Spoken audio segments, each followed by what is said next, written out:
Tafsir Al-Azhar karya Profesor Dr. Hamka, ayat 4 hingga ayat 6 daripada surah Al-An'am, surah ke-6. Bismillahirrahmanirrahim. وَمَا تَأْتِيهِمْ مِنْ آيَةٍ مِنْ آيَاتِ رَبِّهِمْ إِلَّا كَانُوا عَنْهَا مُعْرِضِينَ. Ayat 4. Dan tidaklah datang kepada mereka satu ayat pun dari ayat-ayat Tuhan mereka, melainkan mereka berpaling daripadanya.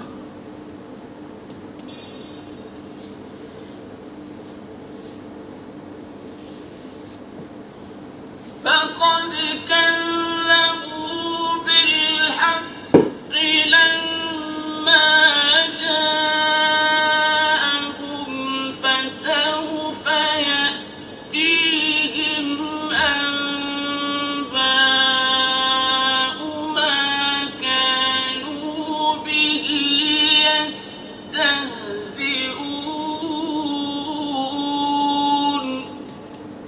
Ayat 5. Maka sesungguhnya mereka telah mendustakan kebenaran tatkala dia telah datang kepada mereka. Kerana itu akan datanglah kepada mereka berita-berita tentang apa yang telah mereka memperolok-olokkan itu.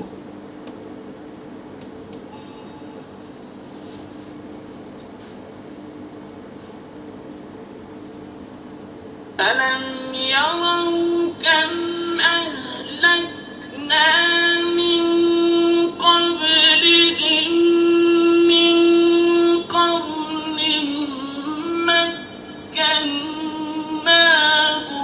فِي الْأَرْضِ مَا لَمْ نُمَكِّنْ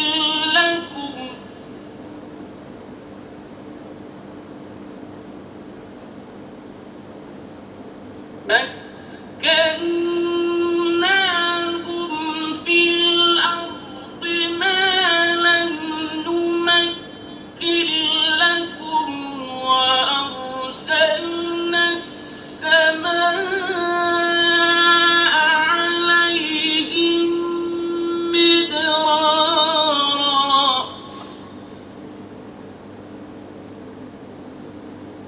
وَأَرْسَلْنَا السَّمَاءَ عَلَيْهِمْ مِدْرَارًا وَجَعَلْنَا الْأَنْهَارَ تَجْرِي مِنْ تَحْتِهِمْ فَأَهْلَكْنَاهُمْ بِذُنُوبِهِمْ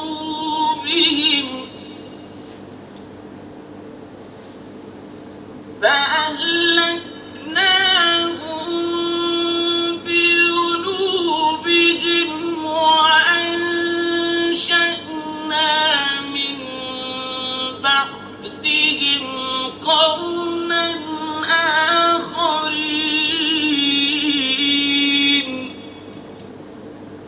Ayat 6.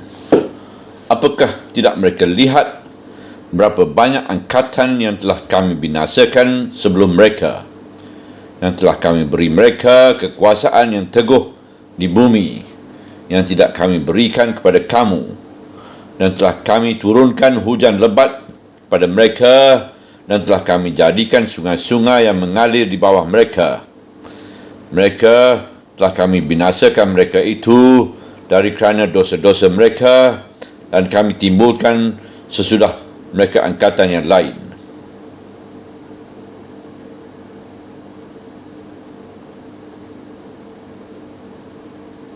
Setelah diterangkan pada 3 ayat permulaan itu betapa luas dan besarnya kekuasaan Allah mencipta alam, mencipta gelap dan terang, menjadikan manusia dari tanah, mengatur langit dan bumi, sesudah menjadikan, mengetahui hal rahsia manusia dan kenyataannya, namun masih ada makhluk yang lalai, yang tidak mau tahu. Inilah yang menentang kebenaran Allah, menyembah berhala menjadi musyrik. Surah diturunkan di Mekah dikala kaum musyrikin masih menentang hebat, dan perjuangan di antara faham tauhid dengan syirik itu masih akan tetap ada di dunia ini. Dan tidaklah datang kepada mereka itu satu ayat pun daripada ayat-ayat mereka, ayat-ayat Tuhan mereka, melainkan mereka berpaling daripadanya. Ayat 4. Berapa banyakkah ayat yang datang, iaitu tanda dari kekuasaan Allah. Berapa banyaknya ayat itu terbentang di langit, dengan matahari memancar sinar, dengan bulan menyebar cahaya, dengan bintang berkelip-kelip. Berapa banyaknya ayat di bumi sendiri, tempat mereka hidup, sebagai tumbuh-tumbuhan dan binatang ternak. Berapa banyaknya mereka menyaksikan sendiri orang lahir ke dunia kemudian mati. Berapa banyaknya lagi ayat-ayat dan tanda-tanda yang lain yang patut mereka renungkan. Namun semuanya itu tidak juga menarik perhatian mereka. Mereka masih tetap berpaling, tidak mau mengacuhkan, membuang muka dan menghadapkan punggung, bahkan menentang dengan segala kekerasan. Mereka telah mengetahui hanya ada satu kekuasaan yang meliputi semua langit dan bumi. Allah yang satu menguasai semua. Namun mereka masih saja menyembah yang lain, memuja berhala. Maka sesungguhnya mereka telah mendustakan kebenaran tatkala dia telah datang kepada mereka. Pangkal ayat 5. Telah diutuskan Allah seorang rasul kepada mereka, menyatakan kebenaran itu. Kebenaran hanya satu, iaitu agama yang diajarkan rasul sebagai wahyu dari Allah, yakni Allah pencipta dan pengatur langit dan bumi dan diri manusia itu. Tetapi kebenaran itu telah mereka dustakan. Mereka tidak mau menerimanya dan tidak mau percaya. Terdapat dua macam ayat. Pertama, ayat pada alam yang dapat disaksikan oleh mata dan direnung oleh fikiran. Kedua, ayat wahyu, firman ilahi yang disampaikan Rasul berupa Al-Quran. Ayat yang terbentang di mata tidak mereka perhatikan. Ayat yang datang berupa Al-Quran pun mereka dustakan. Mereka tidak menerimanya. Bagaimanalah akhir kelaknya akidah dari sikap mereka itu? Kerana di dalam mendustakan itu ada tambahan lagi, iaitu mereka memperolok-olokkan apa yang disampaikan oleh Rasul itu. Akibatnya ialah kerana itu akan datang kepada mereka berita-berita tentang apa yang telah mereka perolok-olokkan itu. Ujung ayat 5. Mereka memperolok-olokkan segala kebenaran itu dan mereka dustakan Rasul yang menyampaikannya. Dan mereka tidak mau peduli, bahkan membelakang dan menolak. Mereka menyangka lantaran mereka menolak dan mendustakan, kebenaran itu tidak akan tegak. Itulah persangkaan yang salah. Tunggulah masanya yang tidak lama lagi. Nescaya mereka akan melihat sendiri bahawa kebenaran yang mereka olok-olokkan itu pasti tegak dan pasti menang. Sebagaimana kata orang zaman sekarang, roda revolusi pasti berputar terus. Oleh kerana mereka tidak mau ikut di dalamnya, pastilah mereka akan digiling dan digulung oleh roda revolusi. Setelah mengingat pertalian ayat ini dengan 3 ayat pembukaan tadi, maka berkatalah Ar-Razi dalam tafsirnya bahawasanya hal ehwal tingkat pertama, orang yang kafir itu terbagi dalam 3 tingkat. Tingkat pertama, mereka tidak mau memperhatikan dalil-dalil yang terdapat pada alam sekeliling dan tidak mau memikirkan keterangan. Tingkat kedua, bahkan mereka dustakan pula sehingga kalau sikap pertama semata-mata tidak mau tahu, maka pada tingkat kedua sudah lebih meningkat, iaitu nyata-nyata mendustakan. Tingkat ketiga, mereka mulai memperolok-olokkan. Maka kalau sampai sesudah mendustakan naik pada sikap memperolok-olokkan, sudah tibalah mereka di puncak kafir. Dari ayat ini kita mendapat pegangan yang teguh bahawasanya kepercayaan tauhid yang sejati ialah meminta pemikiran, mempergunakan akal dan melatih fikiran dan kecerdasan.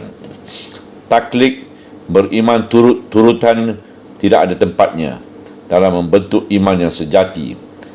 Dan kalau sudah sampai tidak peduli, lalu naik kepada mendustakan, pada tiba di puncak, kemudian tiba di puncak, iaitu memperolok-olokkan. Teranglah bahawa budi telah runtuh dan jiwa telah terperosok ke dalam kegelapan. Dan sikap yang seperti ini nescaya membawa akibat yang jauh.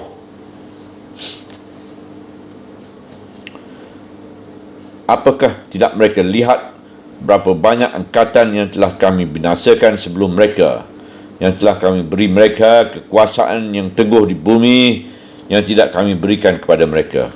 Pangkal ayat 6. Di dalam ayat tersebut, qarnin, dan kita artikan angkatan, atau di dalam bahasa Indonesia moden telah dipinjamkan bahasa asing yang telah biasa dipakai, iaitu generasi. Ada ulama pentafsir bangsa kita memberi arti qarnin itu dengan kaum. Tapi kita akan pilih angkatan, sebab qarnin ini diartikan juga satu abad. Maka yang cocok di sini ada pendapat penafsir ini ialah angkatan.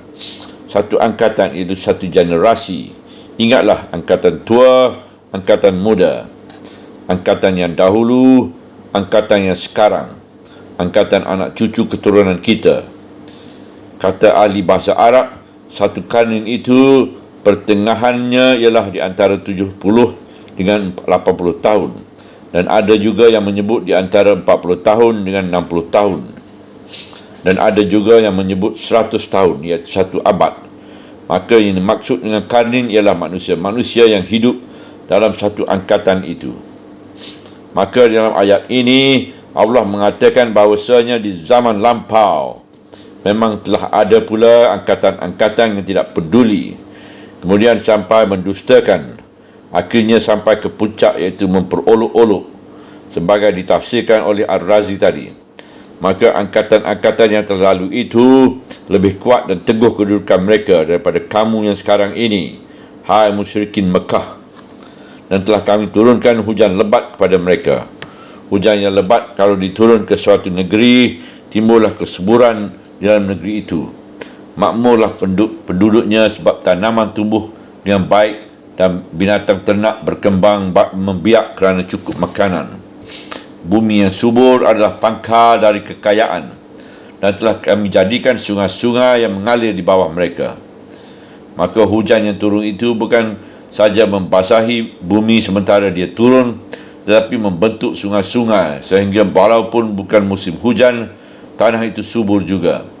Sebab itu mereka pun kaya raya dan hidup makmur. Itulah bangsa-bangsa Mesir di tepi sungai Nil, dan bangsa Babylon di pinggir Dajlah dan Furat, bangsa Palestina di pinggir sungai Jordan, dan banyak lagi bangsa yang lain, angkatan demi angkatan.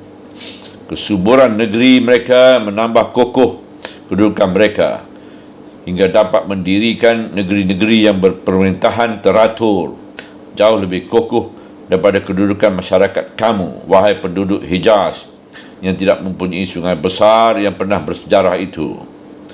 Mereka itu pun tidak peduli akan ayat-ayat kami.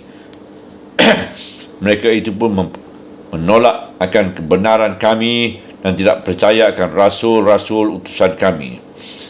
Maka telah kami binasakan mereka itu dari kerana dosa-dosa mereka, dan kami timbulkan sesudah mereka angkatan yang lain. Ujung ayat 6. Segala angkatan yang telah menolak kebenaran itu, betapapun kuat dan teguh kedudukan mereka, telah kami binasakan. Mana lagi sekarang Fir'aun dengan kemegahannya, yang tinggal hanya keruntuhan piramid dan tonggak-tonggak bekas kerajaan yang lama. Persepolis, dengan istana yang indah, mana dia sekarang? Yang tinggal hanyalah runtuhan. Mereka jatuh kerana menolak kebenaran. Mereka sombong dengan kemegahan dan keteguhan kerana bumi mereka yang subur dan kebudayaan mereka yang tinggi. Tapi mereka lupa bahawa semuanya itu adalah anugerah dari Allah belaka. Bumi mereka menjadi subur kerana hujan teratur turun. Namun mereka telah silau oleh nikmat, lalu lupa kepada yang memberikan nikmat. Di antaranya ialah Mesir dengan Fir'aunnya yang mendakwakan diri jadi Tuhan, lalu menindas Bani Israel, dilepaskan dari penindasan, dan Fir'aun ditenggelamkan ke laut. Bani Israel naik dengan bimbingan wahyu Allah yang dibawa Musa dan Harun. Kemudian mereka pun lupa akan kebenaran Allah. Maka datanglah bangsa Babil, menjarah negeri mereka dan menghalau mereka jadi budak. Dan kemudian Babil pun lupa, malahan mereka sembah berhala. Lalu datanglah bangsa Persia menghancurkan Babil. Kebinasaan yang ditimpakan Allah itu adalah macam-macam. Seumpama umat Nabi Lut yang dibakar dengan api, umat Nabi Hud yang dimusnahkan dengan angin puting beliung 7 hari 8 malam, umat Nabi Saleh yang dimusnahkan dengan gempa bumi, kerajaan Sabak dan kerajaan Tuba yang hancur dari dalam. Pokok kesalahan adalah satu juga, iaitu tidak peduli akan ayat Allah, mendustakan kebenaran yang dibawa oleh rasul-rasul, dan akhirnya sampai ke puncak, iaitu mencemuh dan memperolok-olokkan. Kalau sudah mencemuh dan mengolok-olok, sampailah mereka di puncak klimaks, dan itulah tanda dia sudah menuju kepada keruntuhan.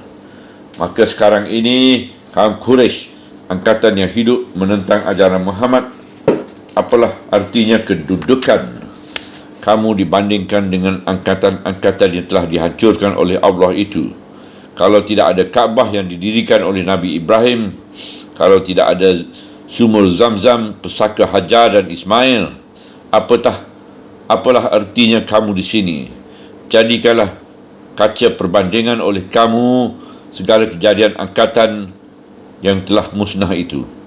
Kami bisa hancur sebagaimana hancurnya Fir'aun di lautan, dan bisa pula hancur kekuasaanmu menjadi jajahan berganti-ganti dari angkatan yang kuat dan tidak dibangkit lagi, seperti Bani Israel dari Babil ke Persia, dan dari Persia ke Yunani di zaman Iskandar, dan dari Yunani ke Romawi di zaman Julius Caesar dan Antonius. Subhanallah walhamdulillah wala ilaha illallah wallahu akbar wala hawla wala quwata illa billahil aliyil azim wala hawla wala quwata illa billahil aliyil azim wala hawla wala quwata illa billahil aliyil azim.